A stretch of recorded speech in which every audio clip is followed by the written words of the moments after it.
Madras University. So today we will be discussing about the traditional wool processing, and I will be sharing my slide. Kindly allow me to share my screen. One, sir. One, sir. Minutes.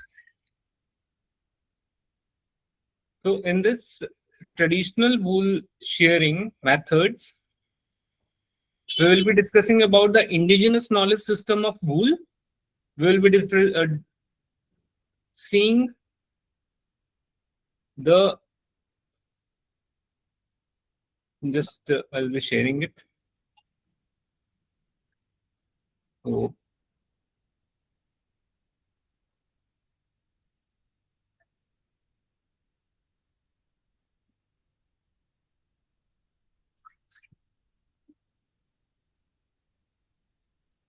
kindly confirm if my Yes, voice is clear and the screen is visible yes, both are clear, sir. and it is moving also. Yes, sir. Okay. So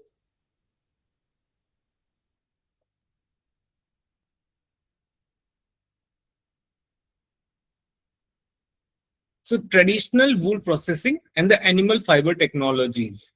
Starting with the sustainable agriculture focus, the Indian knowledge system views livestock not only as the isolated production, but as an integral component of the living ecosystem and village economy.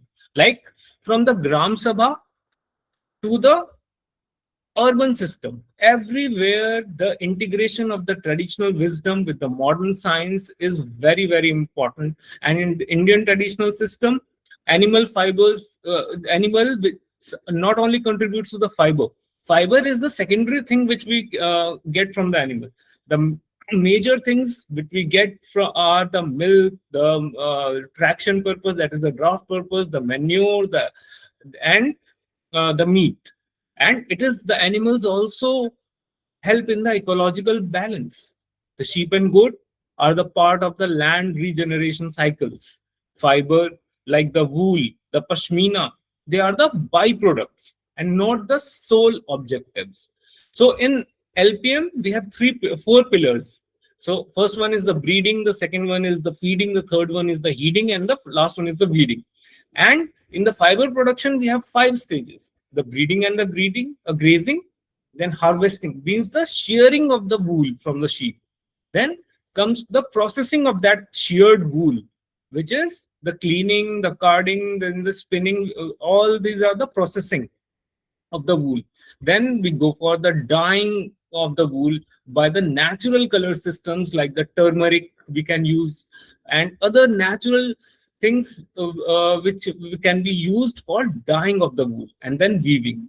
So weaving is well known by everyone. The charkha is used for weaving, the takli is used for weaving, and the traditional village fiber economy, it not only includes the local markets, but it starts from the animal rearing, then to the gentle shearing practices, the avoidance of the harm during the handling, respect for the animal cycles, and which represents a circular bioeconomy which long before existed this term. So the traditional wool processing in India is not merely a sequence of the steps. It represents the holistic agroecological system which is embedded with the broader indigenous knowledge system.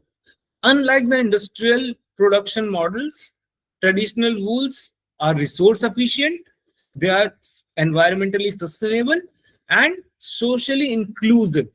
So these systems evolve through the centuries of the observations, experimentation, and adaptation to the local ecological conditions. They integrate the livestock rearing, fiber processing, and rural livelihoods into a circular and resilient economy. And in this current context of the climate change and the ecological degradation, such strategical institutions or revisiting the such strategical systems are very much essential. What is the importance of the wool? So wool, it is not only durable, biodegradable, but it supports the rural livelihood. It is very much eco-friendly, and major part of the sheep rearers, the major economy of the sheep rearers is from the wool itself. And the market of the wool is, or the woolen clothes is so much wide that we will be discussing in the coming slides. The indigenous technical knowledge of the indigenous knowledge system, it is tailored to the specific ecosystem, intergeneration transmissions, oral knowledge system, holistic integrations linking the animals, environment, and human in the wool production. This manifests as the seasonal shearing aligned with the climates. In India, we go for twice the shearing, and sometimes only once shearing. And the major shearing season is this only, the March and April, because before the start of the summers we go for the shearing. And if we follow the twice the shearing, so first the season is the February March, and the second will be much before the 6 weeks before the time of the winters. So we can go for shearing in September and October. Now, holistic integration, like the linking the animals, the environment, the humans in wool production, this manifests as the seasonal shearing aligns with the climate cycles. And grazing strategies based on the pasture regeneration, natural processes, processing techniques like the minimizing the environmental impact in the pastoral communities, which have been doing these processes, which have been making the wool since ages, and they act as the living repositories of the knowledge, maintaining a balance between the productivity and sustainability. So these indigenous knowledge systems, play a very important role in the indigenous knowledge systems for sheep rearing or wool production. Wool, also known as wool, or avi, the sheep is also known as avi. So it dates back to the Indus Valley civilization. We get the literature from the Vedas. It is age-old techniques, and in Sanskrit we can get the references. So these references indicate the wool that was deeply embedded in the daily life. People used to do the trade with the wool and the woolen products, and it was also a symbol of the cultural symbolism. So traditional textiles such as shawls, blankets, and carpets evolved regionally and reflecting a climate adaptation and cultural identity. Now, pastoral communities, they have played very important role in preserving the indigenous knowledge systems. And the communities of the Rajasthan, like the Raikas or the Rebaris, the Ladakh communities, like the Changpa community, the Gaddi community in Himachal Pradesh, they practice transhumance and seasonal migration system. So transhumance means when there is very much heat, or the summer season, during the summer season they prefer the higher altitude. So along with their animals, along with the flock, they move towards the higher altitude, and in the winter season they come back towards the lower altitudes or towards the villages. So this prevents the overgrazing, it maintains the ecosystem health, enhances the fiber quality through the natural nutrition, and their expertise. These communities, they have expertise in the breed selection, disease management, fiber grading by the touch. They just touch the fiber and they can tell you such and such fiber is original or duplicate, or this is a fine wool or carpet wool, such and such diameter. So this knowledge is empirical and adaptive, which is highly refined. Now, socioeconomic importance. So, wool sector contributes significantly to the rural employment, livelihood diversification, women empowerment. So, women again play a very critical role in the spinning of the wool, the dyeing of the wool, the weaving. We will be, don't worry, we will be discussing all these terms very broadly. What is carding, what is spinning, what is dyeing, how we do the dyeing, how we do the weaving. So in the upcoming slides, we will be discussing right from the this shearing, how we do the shearing, processes of shearing. We will be dealing in, everything, how the carpets are made, why the low quality wools are used for making the carpets, then insulation materials. Thus the wool, it acts as a buffer economy in the arid and the semi-arid. But before that, we will be discussing about the fiber structure, because there is a basic difference in the fiber structures of the hair and the wool. So wool is a natural protein fiber which is mainly made of the keratin, which is having a very high elasticity, moisture absorption, thermal insulation, and the fiber of the wool, it is the cuticle, cortex, and the medulla. Now, one most important and interesting thing is that the difference between the hair and the wool is that if the medulla is hollow, that is a wool, and if it is solid medulla, it becomes a hair. So I'll be showing you some fiber types like the sheep wool, which is dominant, but mostly India, it is mostly coarse wool. 70 to 75% we have coarse wool, and in that also the yellowish type of wool is there, which is called, because of the presence of the lanolin, get it. Pashmina, it is not wool. Pashmina is a hair. Pashmina, it is the hairy undercoat of a goat, and which is ultra fine luxury fiber. Similarly, Angora, it is again a hair, and it is soft and light weighted. Similarly, camel hair, they are highly insulating. Similarly, fur we get from some dogs, the rabbits, the alpa, then the llamas. So each fiber is adapted to specific climate conditions and reflecting co-evolution of the species. So how we judge these fibers? So the rabbit fiber, this wool fiber, the camel fiber. So there are the key parameters. First one is the basic important, which is the diameter. The less is the diameter, the more fine is the fiber. So जितना diameter कम होगा, उतना ही fiber soft होगा, और उतना ही और diameter हम किस में measure करते हैं? Microns में. तो fiber का जितना कम diameter होगा, उतना ही fine fiber होगा. Then staple length. So staple length means कितना spinability है उसका, कितना, दो वर्ड्स होते हैं, एक स्टेपल लेंथ और एक फाइबर लेंथ. तो जब हम किसी फाइबर को पूरा स्ट्रेच कर देंगे, उसको बोलते हैं हम फाइबर लेंथ, और जब हम उसको छोड़ देंगे तो जो उसकी वेवीनेस आती है, वेवीनेस स्ट्रक्चर आएगा, उसको हम बोलते हैं staple length. Then strength. So India's wool profile, 80%, 85%, it is the carpet grade. Carpet grade means coarse wool. तीन टाइप के wool fibers होते हैं, fine wool, medium wool and coarse wool. तो fine wool breeds इंडिया में बहुत कम है. Fine wool breeds कौन कौन सी हैं? जैसे कि मरीनो है, इंडिया की कश्मीर मेरिनो है, हिसार डेल है, नीलगिरीज है. तो ये सारी fine wool breeds हैं. और बाकी सब, there are more than 50 breeds, and all of them, they are coarse wool type of breeds.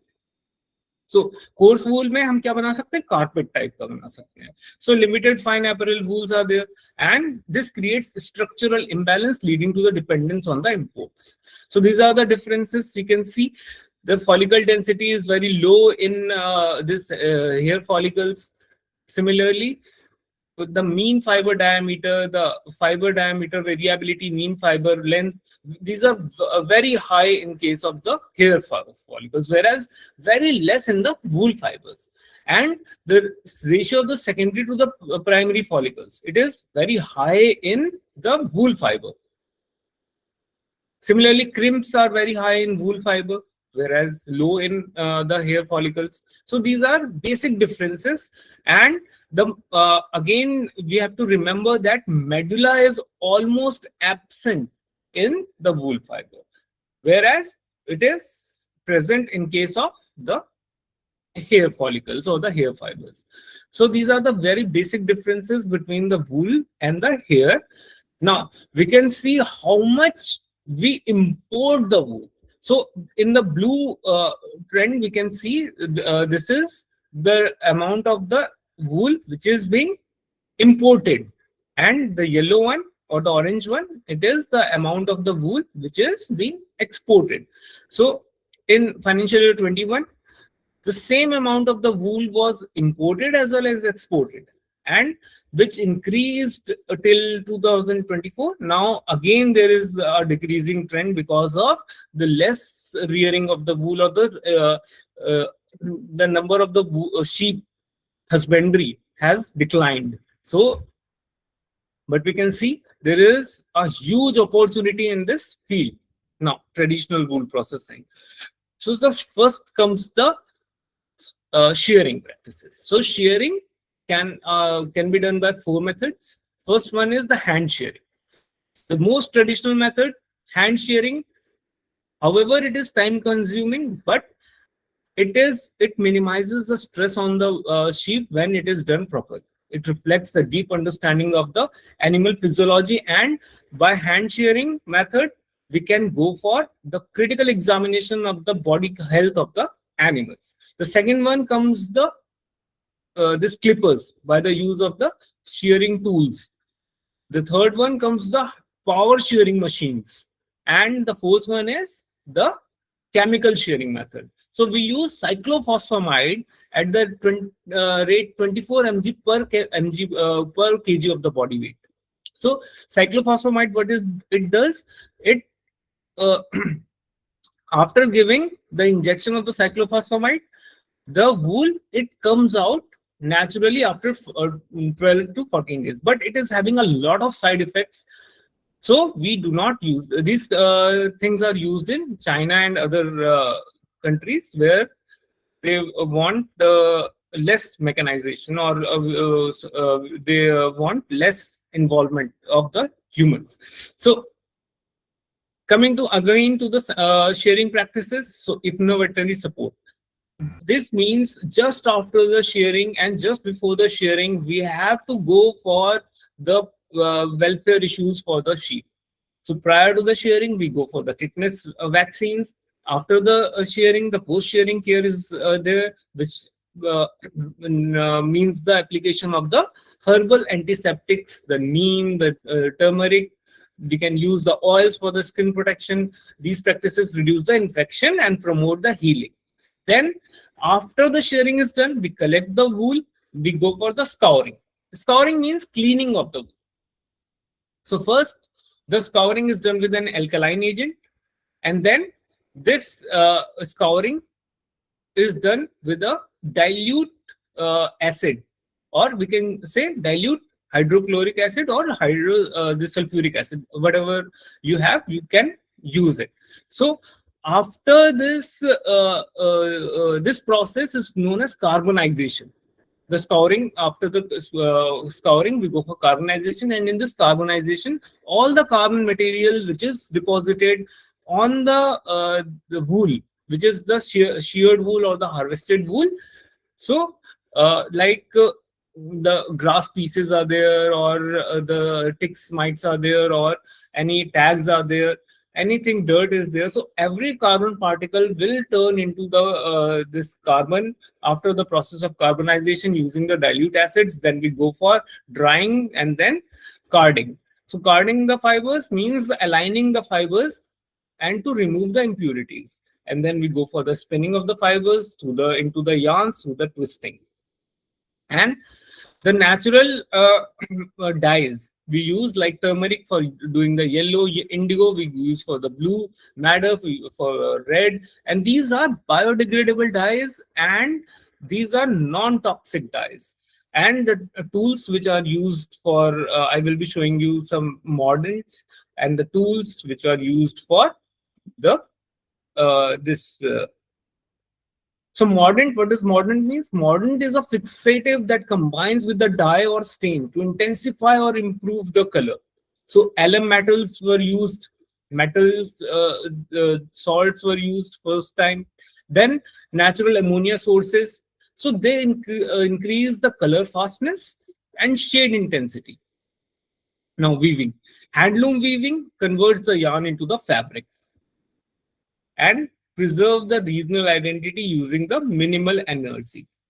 So this is again the process: scouring, the carding, then washing, then combing, and then again spinning. So the sheep, it goes for shearing, then cleaning of the sheep, drying of the sheep, then we go for the spinning, then wool, it is converted into the tuft of the wool or the strings, and then we make the balls, and knitting is done.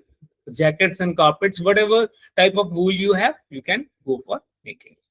So we will be having a comparison of the natural wool and the synthetic wool. Synthetic wool, like the nylon, the other fabrics, the synthetic fibers, these are called the synthetic fibers. So natural wool, we get it is renewable.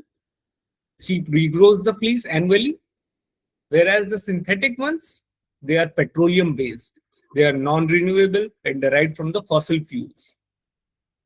Now, the wool uses the atmospheric carbon via the grass, whereas the extracts of the sequestered carbon from the millions of the years ago, so that is used for making the synthetic wool. Then high initial impact of the global warming, or it is due to the synthetic wool. Raw material, it is high in case of the this natural wool, whereas the synthetic fibers, they have a low, like the polyesters or the nylon fibers. Then wool or the natural fibers are 100% biodegradable, and they break down in 6 to 12 months. Similarly, the microplastics, there are no microplastics present in the natural fibers. Land use requires extensive land grazing systems in case of the wool, but in synthetic wool, they require minimal land.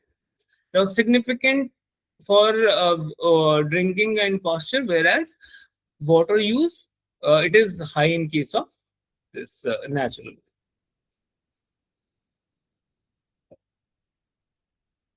Then lower energy is needed for the natural wool fibers, historically used for scouring, now moving towards the closed loops. Now, the synthetic fibers, they need frequent washing as it traps the sweats and the odors, and whereas the natural wool, it requires less washing. Now, how the waste product of that, supposing we are wearing a woolen cloth, now it turns down, it tears up, or it is getting old, so how it can be replaced? So there is no replacement in case of this synthetic fibers. So if we go for throwing it, or we go for burning it, a huge environmental impact will be there. Whereas in the natural wools, they can be composted, and the compost will return the nutrients to the soil. So there is a higher rate of recyclability on this apparel fibers, and therefore the circular economy occurs for the wool and the natural wools or the natural fibers. So this is again the process, how the fleece, it is the harvested wool, or the sheared wool is called fleece also.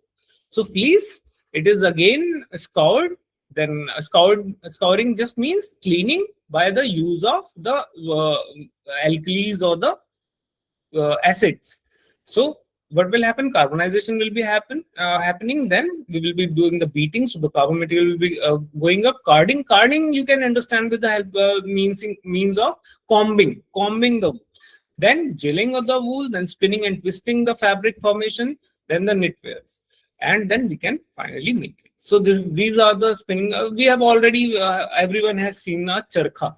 So our father of the nation, Mahatma Gandhi ji, used to work on the charkha, and the first one image, it is called takli. So takli, it is again used for making the fibers. So this is the mechanism of giving the strength to the yarn.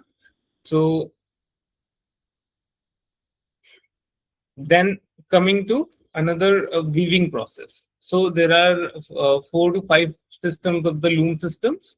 So first one is the pit loom, the frame loom system. So pit loom, it is based on the ground system. Then technical concept, it is longitudinal threads are there, and cross threads are there.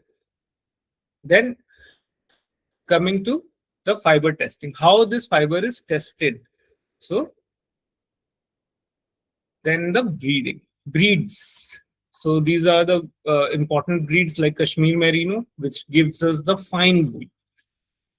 And the annualized wool yield is only 2.5 to 4 kgs, and which is the highest in this country.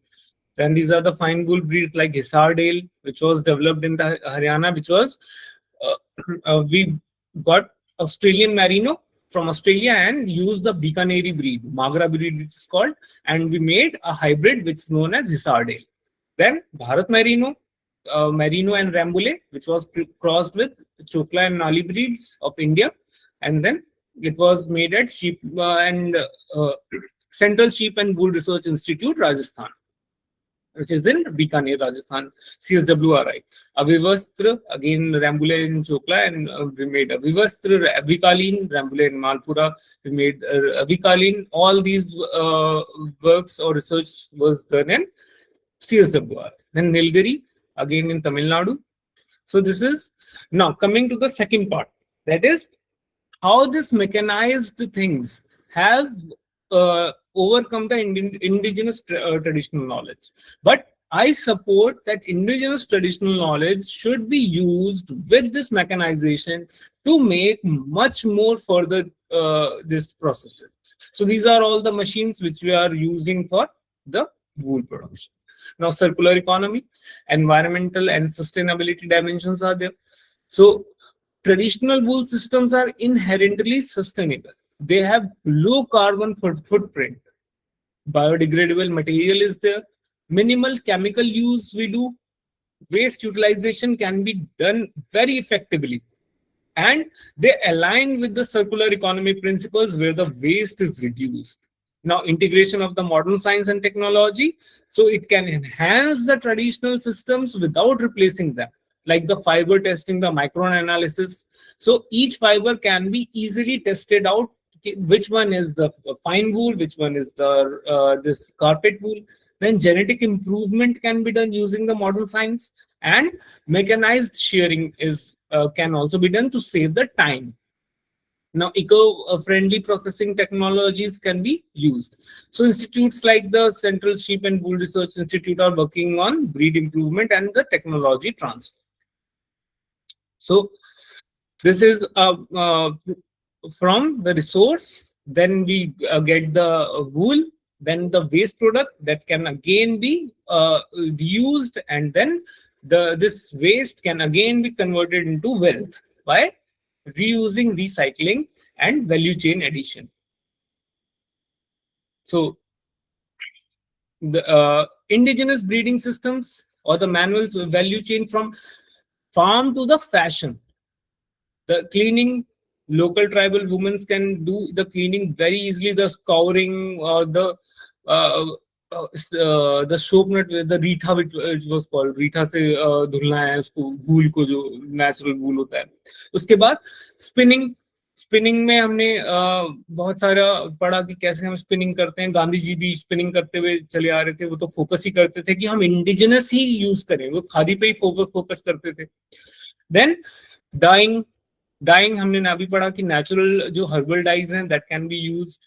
Then fashion, so these now handlooms, they can be converted into the fashion, and it is being done very well by the Kashmiri artisans, the Meghwal weavers, the Kannis, the Namas, looms, and everyone. So value chain and economic linkage should be there to support the farmer, the wool harvesting farmer, the sheep rearing farmer, to give him the maximum. So the production, the processing, manufacturing, and marketing, all the things are included in the value chain. So each stage offers the opportunity for value addition and employment generation as well. So the traditional systems often capture only the lowest value segment. So there are some case studies of the Rajasthan, Uttarakhand, Himachal Pradesh. I'll be showing you some. So Migratory pastoralism is very high in Rajasthan. Carpet wool grade is there because the higher temperatures leads to more this carpet type of the wool, and the breeds are also carpet type of wool. So despite the high production, income remains the low due to the poor grading and weak market linkage. Therefore, the value addition can increase the income by 20 to 25%. Now, Uttarakhand. So, Uttarakhand's indigenous wool production, Uttarakhand wool. So, इस name brand name के अंदर उत्तराखंड वूल के नाम के अंदर ये times of India में भी न्यूज छपी थी और बहुत इस पे रिसर्च भी हुआ. Then Pashmina, very famous wool. Changpa community produces one of the finest fibers globally, and which is also known as the Ladakh system and the Pashmina. So 12 to 16 microns is the fiber diameter, and it yields only 150 grams of the pashmina per goat per year. And the product value has increased significantly, and there is now GI tagging also on the pashmina. And the global demand is rising every year for this pashmina. Then Kullu shawls, we all know about the Kullu shawls. So integration models will help the local sheep breeders over there, and natural resources like the Bias River is there in the Kullu, and the skilled artists. So modern challenges like the synthetic dyes, the machine-made limitations, and we can also go for the GI tagging and the cooperative models of the. Now, there is a comparative analysis of the traditional and the industrial system. So there is low carbon footprint for the traditional methods. Water use is minimal. Waste is biodegradable, biodiversity is preserved, and the social impact is community based. So countries like Australia dominate the fine wool production due to the advanced breeding, and they have merino sheep, Rambouillet sheep, which are fine wool sheep breeds. Then mechanized processing is there, strong export system is there. Whereas in India, we can have our strength by traditional knowledge, the sustainable processing, and this creates an opportunity in differentiated global positionings. We can develop the entrepreneurships. Like these are the successful entrepreneurships which I am going to display over here. Like the self-help groups. This is the successful stories of the self-help groups. Bharatiya community in the Thal Munshari region of the Uttarakhand. So they have started wool sorting, spinning, and medicinal plant-based dyeing. Then Meghwal weavers of Rajasthan and Kutch, they have the mastery of the pit loom, and they integrate the extra weft techniques found in the this IKS knowledge. Then rubbery pastoralists of the Gujarat and Rajasthan, they have the traditional knowledge of the animal health, then the cruelty-free rearing of the animals. Similarly, the list is so long. Khamir community, they work on the Desi Un. Avni, they have the entire chain. This Avni community is Kumaon region of the Uttarakhand, or we can say Tripura Devi region. And the entire value chain, the sheep rearing, hand with takli, botanical dyeing, everything they do by themselves. Then looms of the Ladakh. So Leh and Ladakh, they are very suitable. They have the very suitable environment for the fine wool rearing, the pashmina goats. So women's cooperative focusing on the pashmina and yak wool hand knitting and backstrap weaving.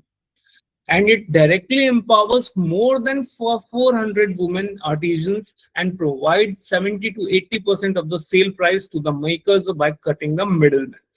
Similarly, Bhutia weavers, then the Panchachuli weavers, then Samakhya Magra and Central Pastoralists. So, all these self-help groups, they have shown the metal that they can do the things. And nowadays, the government schemes are also there to help us. So, Integrated Wool Development Program, IWDP, which was aim to harmonize the wool supply chain and link producers directly to the industry. And it includes the wool processing system schemes, the wool marketing scheme, the Pashmina wool development scheme, and the common facility centers. So I will not going in detail of the government programs. You can go and check their websites. and you can easily apply for the government programs for wool development. As the time is short, so I will be running a bit higher with a higher pace. So the second is the skilling and the training schemes by the Samarth scheme and the human resource development. The third scheme is the support for the traditional artisans and the handlooms. So National Handloom Development Program, NSDP, and National Handicraft Development Program. Yarn Supply Systems is there, which is known as RMSS. And quality and branding initiatives are there, like Indian Wool Mark is there, quality control orders are there, BIS is also giving a mark, and apart from the BIS, then this food and health organizations, they are also focusing on the wool production.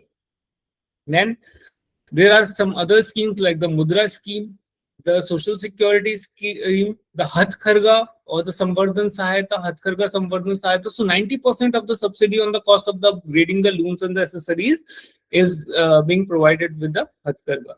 And apart from that, the government is also helping us in providing the market area for this, the wool sale, or the market of the wool, marketing the wool sale.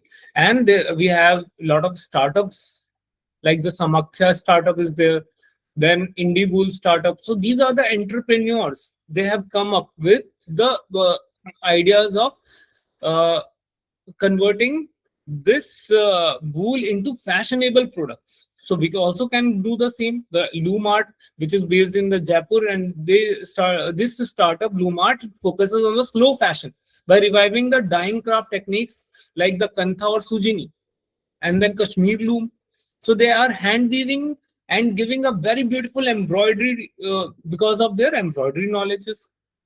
So other startups like the Earthen Tunes is there, then technology driven IKS supports like Kosha AI is there, then Risha Mandi is there.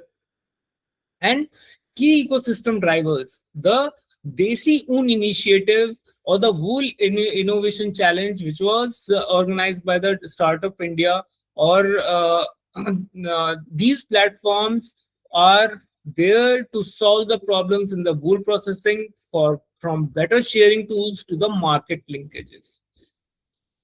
Now, what are the challenges? So first and most important, climate change, which is affecting the grazing systems. So due to the higher climate, so these grasses are affected, the herbs are affected, the food of the this sheep is affected. So decline in the pastoral communities because of the advancement.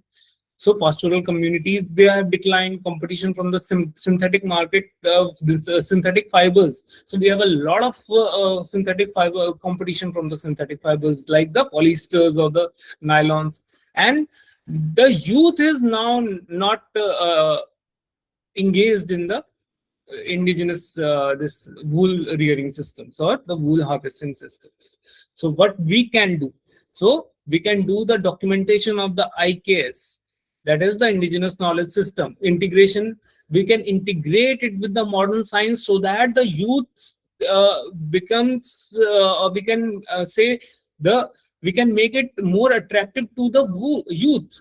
Then strengthening the value chains, promoting the eco-friendly products like the government programs and institutions are doing. So Central Wool Development Board is there, ICR, it also helps in the wool production and marketing, and FAO is there. So they are very critical for the sectoral development. So sustainable future will only be there if the traditional wool processing system offers the ecological sustainability, economic resilience, and cultural continuity. The future lies not in replacing these systems, but in scientifically strengthening and scaling them. So, thank you, people. It was a very nice meeting with you. If there is any doubt or any question, you may ask.